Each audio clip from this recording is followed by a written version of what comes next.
Hello. Today I will be finally featuring the Z-52 or the updated Z-52 commentary. Now this ship, it used to be great when I tested it, then it came out and the stealth fire nerf was implemented and it was pretty damn bad. It wasn't horrible, but it wasn't very fun to play. In fact, I think my last commentary, the main complaint I had was that the ship wasn't very enjoyable to play. And I mean, it was never the worst DD, or like, it was never completely garbage. You could still have okay games in it, but it was never quite good and it was never really that fun. Now, worth noting, the enemy team has a 3-man JFF division. The reason I recognize these is because Renarf and Flamu are old Omni players, so they probably have like 65% win rate or higher. So that's obviously going to be an issue since my team has no real divisions and they have a division with that high of a win rate. So that's obviously going to be an obstacle and something I will try to have to focus to counter. You might be wondering why my chat is blocked. That's because a guy was trying to use it, I don't know, advertising or like getting some sort of YouTube recognition or whatever. And because I don't want to encourage that kind of blatant advertising stuff, I just blocked it off to make sure that, well, no one else gets the idea to do the same, because if they do, I'll just block off the chat and tada, your 5 minutes of internet fame never actually happened. Anyway, most important thing of course here, I push right into the cap. Shimakaze shows up, I use AP on his broadside, but he doesn't actually open up fire on me, he just bails. And here is a bit of an issue. The enemy team actually pushed up significantly faster than my team did. My team kind of dragged their feet, so the enemy team has a pretty huge advantage here, namely that the enemy Shima has a lot of support, whereas I have none. This is a pretty common thing that decides a lot of DD battles. It's not the DD versus DD, but it's how the team actually helps them out, and in this case the team isn't really helping out at all. Of course, the torps from the Shima are easily spotted since I am running my Hydro. And thanks to the Hydra and the smoke combination that I'm showing here, the Z-52 is of course one of the best capture point contesters in the game right now. If you smoke up in the middle of the cap and you pop your 5.9 km Hydro, no DD can really get close or contest the cap without being wrecked, and you're very hard to torp thanks to the Hydra as well. There are of course significant downsides to having this huge advantage, and that's of course that your smoke is by far the worst out of all tier 10s. In fact, if you look at my smoke, I just popped it, but the first puff only has 30 seconds left, so it's about to fade very quickly. Shimakaze gives me a broadside and I am shooting AP on him, which I do actually regret, because IGN DDs don't really take that much damage. Now usually you want to use AP against DDs in the Z-52, but the IGN DDs are a bit of a off case because they are so thin, the ships are so thin that you end up getting a lot of overpens on them, so the damage isn't really that impressive. So usually you're forced to use the very weak German HE on them instead. And honestly I quite like that for the sake of balance, because I like the fact that IGN DDs that are usually kind of getting wrecked pretty hard, they take this reduced damage. Now, he does smoke up here and my Hydra just ran out, which is of course a bit unfortunate because I don't have the extended Hydra duration upgrade installed on my ship at the time of this game. If I had, I would still be able to spot him in that smoke and I would be able to kill him. So that's a bit annoying, but well, you can't get it all. But as I was saying, I quite like the fact that IGN DDs are the ones that take the reduced damage from you. Because for example, other German DDs, Russian DDs and US DDs get completely wrecked by the German AP on the DD. In fact, you can do 5k volleys to broadside gearings because the gearing is so fat, so thick, that you get full penetrations instead of over penetrations. So you deal very consistent damage to them with the AP, of course as long as you get broadside. If they're angled you have to switch to HE. But that's a bit of a quirk and something you'll notice when playing, like which ships take more damage from AP and which ships take more damage from HE. Now, okay, there's a lot of torps. My Hydra, oh actually it's not my Hydra, it's a Friedrich Ross's Hydra that's spotting them. And the issue here is mostly that my team is, as you can see, you see how incredibly passive my team is around C. they're kind of dragging their feet a lot. Just like this team that now shows up at A did. It's already 5 minutes into the game and they've just showed up and they already have to turn away because the enemy has already gained a foothold and a very strong position here, so they pretty much showed up much too late. So we really need the C team to move their asses and back us up, but they are taking their sweet time. And of course the JFF division that I mentioned is also down here, so I know the Gearing and the Shimakaze are both probably down here. So my main job right now is just going to be to slow them down a lot, and amusingly, that's actually one of the things the Z-52 is extremely good at, which is of course why I featured this game. The ability to slow down an enemy push. Of course, all torpedo boats are the best when the enemy pushes towards you. That's where they shine the most because people have the shortest reaction times to torpedoes heading towards them. But especially with the build I use, I run the torpedo reload, the 10% reload, and I run the 3 million module, and with these two things combined you can actually get your torpedo reload down to a pretty amazing, is it 68-second reload, which means that you can pretty much launch a volley of torps every minute. Now this is one of the DDs I actually don't run Adrenaline Rush on because I like the other 3-point perks so much that I didn't bother with it. Adrenaline Rush would work, but ultimately because your torpedo reload is already so fast, you get to the point where you get severely diminishing returns. Like for example on a Shima running Adrenaline Rush and getting the 15% increase will of course reduce your torpedo cooldown by like 15-16 seconds, whereas on this guy a 15% reduction will only reduce the torpedo cooldown by what, 9 seconds? Something like that. 9-10 seconds, so you get very diminishing returns because the reload is already so fast. So instead I run Demolition Expert for that additional fire chance on the guns, because well, when you throw out this many torps and they are stealthy, they are fast, they don't hit that hard, and you only have 8 of them, which is the least of any tier 10 DD. But when you do hit them, if you get floodings, you can very easily follow it up with fires thanks to Demolition Expert. I also of course run Superintendent for that additional speed boost, additional hydro, additional smoke. You have so many consumables that it gives you a huge benefit. I also run the HP boost, Survivability Expert, so I got almost 24k HP. This is of course especially important since, as I said, this ship is now a very good capture point contester. I should probably highlight why it's such a good capture point contester now and why it wasn't before. In the past, of course, the main issue this ship had was that it had a 6.4 km concealment. That has been changed to 6.1 in the recent buff to the ship. Now, 6.4 concealment is such a huge issue because the average capture point contester, like IGN DDs, they have somewhere between 5.4 to 5.9 km concealment, 5.8, something like that. And US DDs like Gearing, Fletcher, Benson, they all hover around 5.8, 5.9.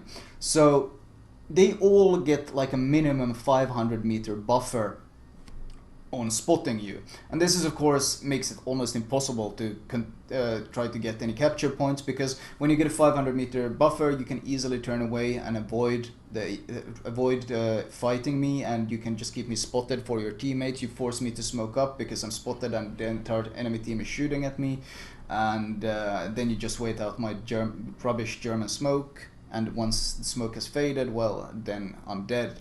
So the ship was unfun and frustrating to play.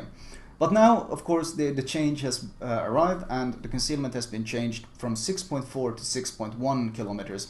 Now, because the hydroacoustic search has a ship spotting range of 5.9, that means that even something like a Yugumo, that has what, the concealment 5.4, 5.3, thanks to my hydroactive, even he will have a concealment of 5.9, and because my own concealment is 6.1, that means we're talking about a 200 meter buffer, and 200 meters isn't enough to do that, turn away and avoid. In fact, usually right after I get spotted, I activate Hydra, and just a few seconds later I spot the enemy DD and I can smoke up and I can bully him completely out of the cap and I can wreck him. And that is the real true strength. That change is what has made the ship such a strong capture point contester, and I really like that change. In fact, I think it has its identity, and there's someone else besides the USDDs that are the king of the capture points, because in a Z-52 I feel extremely confident against USDDs, mostly because of the combination of Hydra plus smoke and they have to flee. Of course, stuff like that can easily be countered by things like radar, of course, which is kind of why I don't like the addition of the USS Black, for example. Having a DD with radar seems a bit overkill, but whatever. So these changes have made this ship from a fairly boring ship to a huge capture point contester. Now, it still doesn't quite have the damage potential that something like the Gearing or Kaba, for example. Kaba is a pretty extreme case, but something like the Gearing, but it does come very close because the torpedo reload is so incredibly fast on this ship that you can just spam these torps out all the time. Now, you've been noticing while I have been talking, I've been constantly torping. Every minute torps. So they have to constantly keep on their toes. They have to constantly avoid, and whenever they make the smallest mistake, they eat the torp hit, and that's flooding, and that's repairs. And the Bismarck earlier that I torped, he didn't have repair up, so he ate flooding damage as well. So their push has been so hampered and so slowed down by my constant volleys. You see, my torps are just now running out or going past them, and you can see that my reload on my torps is 15 seconds. Now, the Yamato is being smoked up, so I pop my own smoke since I got plane spotted, and I start using my guns a bit since I do have access to broadside. The German APS said, very bad if you're angled against it, very strong if you give broadside, just like the Hindenburg. You can do a lot of damage, even to battleships, as long as you get the broadside. You do tons of damage penetrating the superstructure. Now I know where he's smoked up, so I drop my torps in that direction.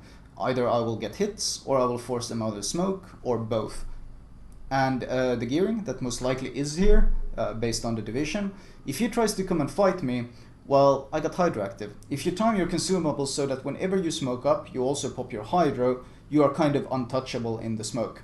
And the Gearing actually does show up, and I get to show the AP damage I spoke of.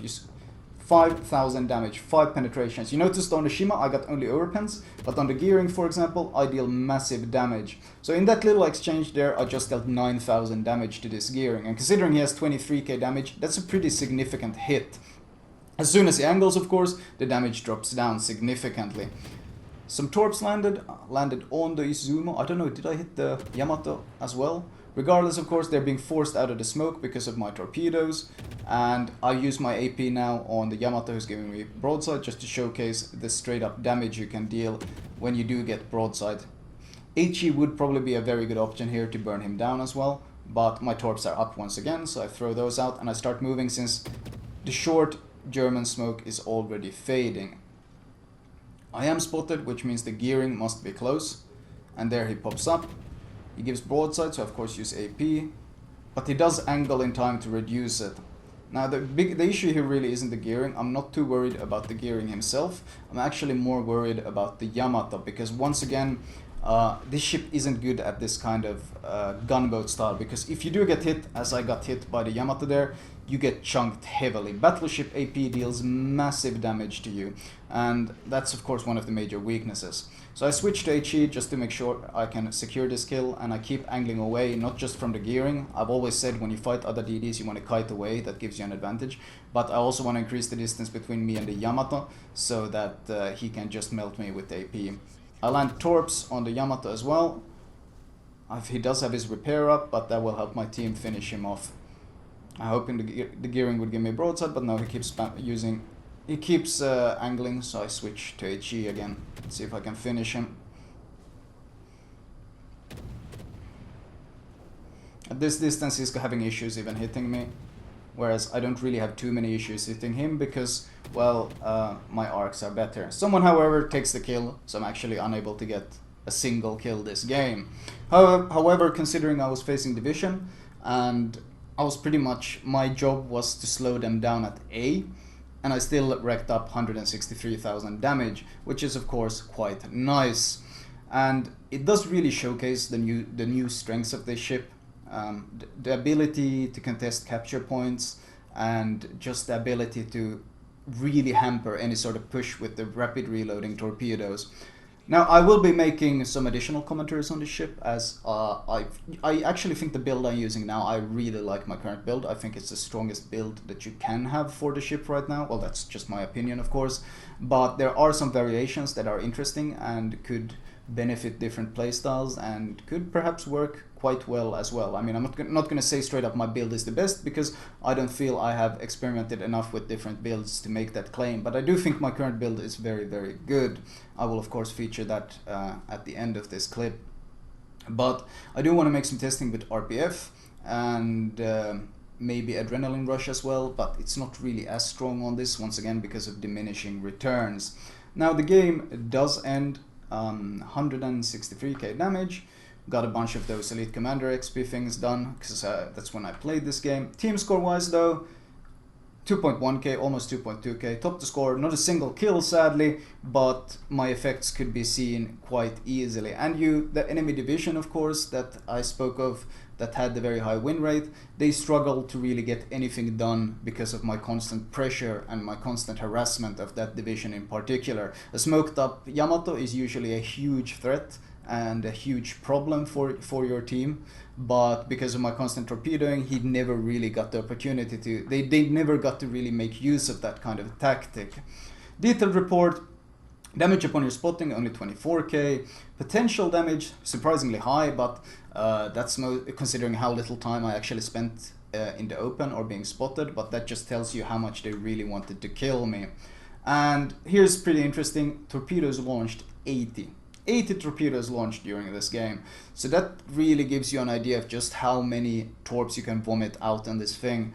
And this is in a 15-minute game. Like you can easily break 100 torps in a game if you wanted to. So ultimately, this ship is in a very good state in my opinion now. It has it has very clear strengths. It also has very clear weaknesses. You're not as good at evading as a Kaba or tanking as a Kaba, nowhere near. And you don't deal nearly as much damage as gearing USDDs or Kabas deal against angled enemy DDs or any sort of angled targets. You don't have the same HE power, but then on the other hand you have the broadside AP strength, you have the torpedo hydro, but then on the other hand you have the weakness, which is the short smoke. Like, there's a lot of clear strengths, a lot of clear weaknesses, but it's still very competitive, and I think the ship is a legitimate threat and in quite a good position. I think it's in a good state. The ship is in a good state balance wise. It's strong enough to be a threat, but it's not too strong to be overpowered, because once again something like Hydro can easily be countered by just running away. So there is some good balance here, and I actually quite like the current state of it. Anyway, let's move on to my current recommended build. Alright, starting off, first of all, modules. There's an upgrade that you have to get. I hate this type of upgrades where there's no real choice, but it's just a straight up upgrade in every way. I think this is stupid to have this on the tier 10s, but of course get it. Premium repair, followed by premium smoke, followed by premium hydro, followed by premium speed. That's the order of importance if you want to use premium consumables. Main armaments mod 1, hydroacoustic search mod. If I have had this installed during the game I just showed, then the Shima would have died. Unfortunately I did not. Torpedo tubes mod 3, faster torp reload, engine, rudder shift, and concealment system. Now moving on, well actually I can show you the maneuverability. The 700 meter turning circle is pretty much why I really want that increased rudder shift, because this thing is pretty clumsy otherwise. Captain perks wise, preventive maintenance, you don't want to be losing tubes or guns. Last stand, must have on every DD. And survivability expert, you're going to be fighting in capture points, you're going to be fighting other DDs a lot. Concealment expert, you need that additional stealth. Torpedo reload, followed by superintendent for that additional smoke and hydra and speed boost. It gives you so much. And finally, demolition expert, because when you do get the HE spamming, your fire chance is actually pretty good. Now I had been considering giving up demolition expert to get adrenaline rush and potentially priority target, but ultimately I do think the fire chance really is a better source of damage. I mean, you can become a faster torpedo spammer, a significantly faster torpedo spammer in fact, but you already have such a fast reload on the torps that I don't really feel like it gives you enough of an advantage. I mean, even if you get let's say 15%, we're only talking about a 9-second faster reload on the torps. That's with a 15% buff to that. So it doesn't really have that big of an impact, whereas the fire chance is a consistent damage increase pretty much all the time. So it kind of comes down to decision or like playstyle and opinions, but personally I think that the fire chance is more consistent, more useful damage than using Adrenaline Rush is. Anyway, that was all for me. I will be, as I said, probably featuring some additional Z-52 games, since I've been playing the ship a lot as of late, because I really enjoy the way it plays now. It has a unique style, it has a unique identity, and it's no longer the weakest of the bunch, which is of course always a nice thing.